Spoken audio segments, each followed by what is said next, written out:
Cinema కూడా తీసాడు కదా వరకు.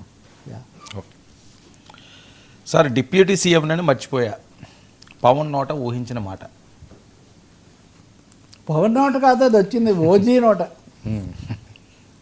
ఓజీ ఉత్సవ వేడుక నిన్న జరిపారు భారీ ఎత్తున. వర్షం కూడా పడింది. వర్షం పడినా ఓజీ అభిమానులు తగ్గేదే లేదని వాళ్ళేమో అలాగే ఉన్నారు. వాళ్ళని చూసి ఈయన కూడా ఉన్నారు. ఇప్పుడు కన్సర్ట్ అని పెట్టారు, ఏదో కొత్త కాన్సెప్ట్. కన్సర్ట్ అంటే ఆ పాటలు అవి ఇవి చూపి కొంత ఒక వేడుక, ఒక సందడి అని. మామూలుగా అంతకుముందు పవన్ కళ్యాణ్ నేను సాధారణంగా నా సినిమా ప్రమోషన్స్కు నేను రానని చెప్పేవాళ్ళు. బహుశా ఇప్పుడు ఆయన ఫోకస్ పెరిగి రాజకీయాల్లోకి వెళ్ళిన తర్వాత సినిమాల మీద పవన్ ఫోకస్ పెరగడం అన్నది ఒక ఆసక్తికరమైన ఒక అంశం వాస్తవంగా.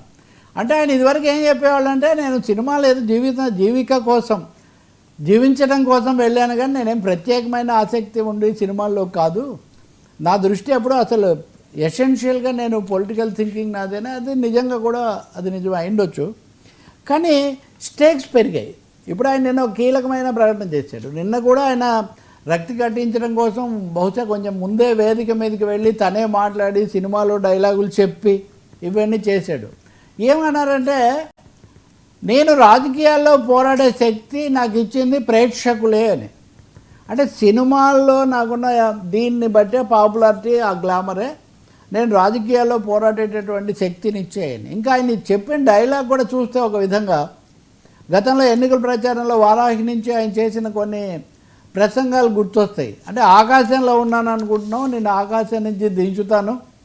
ఈ డైలాగులన్నీ ఎవరిని ఉద్దేశించి ఎవరికి అన్వయించబడే అవకాశం ఉందో అభిమానులు బాగా అర్థం చేసుకుంటారు కాబట్టి వాళ్ళంతా చప్పట్లు కొడుతూ ఉన్నారు. పాట కూడా పాడాలనుకున్నాడు, ఆయన కుదరలేదు. కానీ హరిహర వీరమల్లులాగా ఈ వేడుకలో కూడా ఇంకా వర్షం వచ్చి తగినంతగా జరగనప్పుడు ఆయన ట్రయల్ వేయండి అని అడిగితే ట్రయల్ ఏమో సిద్ధంగా లేదని ఆ సుజిత్ చెప్పడం, ఇట్లాంటివి కూడా కొన్ని చిన్న చిన్నవి జరిగాయి. మొత్తం మీద ప్రేక్షకులకు యువతకు దగ్గర కావాలి అనే ఆరాటం, తాపత్రయం చాలా ఎక్కువగా కనబడింది. అంతకు ముందు కంటే కూడా నేను సినిమాల్లో ఉంటే రాజకీయాలు మర్చిపోతాను, రాజకీయాల్లో ఉంటే సినిమాలు మర్చిపోతాను. నేను బేసిక్గా సినిమా జీవిని అని చెప్పారు. ఇప్పుడు నేను ఇక్కడ ఒక పరిశీలకుడుగా నేను చెప్తుంది ఏంటంటే, గతంలో ఆయన సినిమాల్లోకి ఏదో యథాలాభంగా వెళ్ళాను, నేను ప్రధానంగా ప్రజలు రాజకీయాల గురించి ఆలోచించేవాడిని అన్నారు. ఇప్పుడు మంచిదే, అది సినిమా మీద ఆయనకు చాలా అవగాహన లేకపోతే ఆ స్థాయికి రారు కదా. సో దాన్ని చెప్తూ అలా కత్తి పట్టుకొని దాని ఏదో అన్నారు. ఇట్లాంటి దాంతో నేను ఖుషీలో చేశాను. మళ్ళీ ఖుషీ తర్వాత నాకు అంత జోష్ ఇప్పుడే కనిపిస్తుంది, అంతగా ఎదురు చూస్తున్నారు మీరు. డిప్యూటీ సీఎం ఎవరైనా కత్తి పట్టుకొని ఇలా సినిమా ఫంక్షన్లో మాట్లాడతారా? నేను డిప్యూటీ సీఎం అని కూడా మర్చిపోతున్నాను, మీ ఉత్సాహం ఇదంతా చూసి అంటున్నారు. ఇది నిజంగా ప్రత్యర్థులకు కూడా కొంచెం ఒక కత్తి ఇచ్చినట్టే లెక్క. అంటే సరదాగా తీసుకోవాలని అనుకోవాలి సినిమా ఫంక్షన్ కాబట్టి. కానీ చుట్టూ ఉన్న వాళ్ళలో కూడా ఆ ఉత్సాహం అదంతా చాలానే ఉంది. వర్షం కొంత అపశృతి. నిన్న ఇంకో మాట కూడా అన్నారు సార్, మీరు అబ్జర్వ్ చేసేది లేదు, సుజిత్ లాంటి టీం ఉంటే నేను అసలు రాజకీయాల్లోకి రాకపోతున్నాను, అది కూడా అన్నారా? ఓకే. ఇప్పుడు ఇదైనా ఏది శాశ్వతం చెప్పు. సినిమాలు ఇప్పుడు చిరంజీవి గారు రాజకీయాల్లోకి వెళ్ళారు, 10 ఏళ్ళు ఉండి ఆయన మళ్ళీ ఆయన వెనక్కి వచ్చారు. కాబట్టి పవన్ కళ్యాణ్ ఇప్పుడు రాజకీయాల్లో ఉన్నారు. 2-3 సార్లు అయిన తర్వాత ఆయన ఎలా జరుగుతుందో మీరు ఇదే సమయంలో కనుక మీరు చూస్తే అనుకోకుండా మీరు గుర్తు చేశారు కాబట్టి, ఇప్పుడే రాజ్యసభ సభ్యుడైనటువంటి కమల్ హాసన్ చాలా పెద్ద కథానాయకుడు కదా, one of the top stars of India కదా. అక్కడ ఆయన దళపతి విజయ్ ఆయన టీవీకే పెట్టి వచ్చారు కదా. అంటున్నాడు కమల్ హాసన్ ఏమని, సినిమా హీరోలను చూడడానికి జనాలు వస్తే వాళ్ళంతా ఓట్లు వేస్తారు, గెలిపిస్తారని అనుకోవద్దు, ఇది నేను నన్ను కూడా దృష్టిలో పెట్టుకొని చెప్తున్నాను అంటున్నాడు. మళ్ళీ ఇంకేం వేరే తననేం మినహాయించుకోలే, నాతో సహా కేవలం హీరోలు యాక్టర్లు వచ్చినంత మాత్రాన ఆ గ్లామర్ ఓట్లు తెచ్చిపెడుతుందని మటుకు మీరు అనుకోకండి అని ఆయన చెప్తున్నాడు.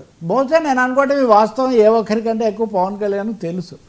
ఆయన ఒకసారి దెబ్బతిన్నాడు, ఒకసారి అసలు ఎన్నికల్లో పోటీ చేయలేదు.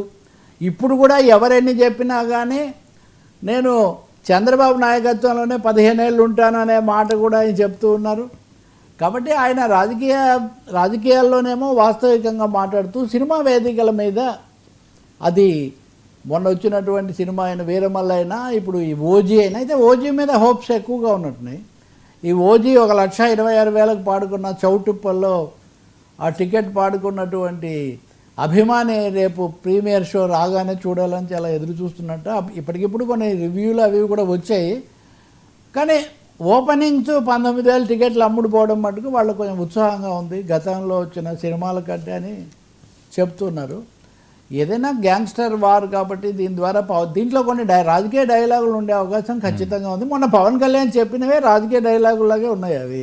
అవి ఖచ్చితంగా రాజకీయ ప్రత్యర్థిని ఎంచుకోవడం ఒకటి, రాజకీయ పోరాటం మీ వల్లనే చేస్తున్నానని నేను చెప్పడం ద్వారా గతంలో ఎన్టీఆర్ కానీ చిరంజీవి కానీ పెద్దగా చేయని పని పవన్ కళ్యాణ్ చేస్తుంది ఏంటంటే రాజకీయాలను సినిమా వేదికల మీద ఆయన బాగా వినిపిస్తూ ఉన్నారు.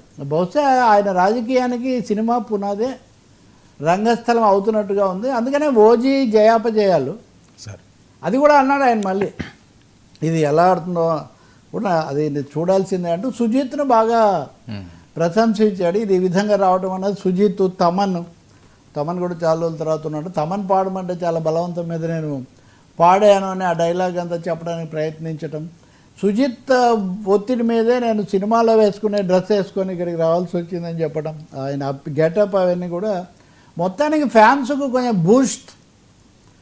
ఫ్యాన్స్కు కొంచెం జోష్ తెప్పించేటటువంటి తరహాలో పవన్ కళ్యాణ్ ఓజీ ఇది జరిగిందని మనం చూడవచ్చు. ఇంకా రేపు విడుదల రేపే కదా, ఎల్లుండి 25 విడుదల అయిన తర్వాత ఎలా ఉంది చూడాలి ఇంకా మనం. అయితే రివ్యూస్ నేషనల్ స్థాయిలో జాతీయ మీడియా మటుకు కొంచెం ఎక్కువ సానుకూలంగా ప్రోత్సాహకరంగానే రాస్తూ ఉన్నారు. సార్ దేశమంతటా సార్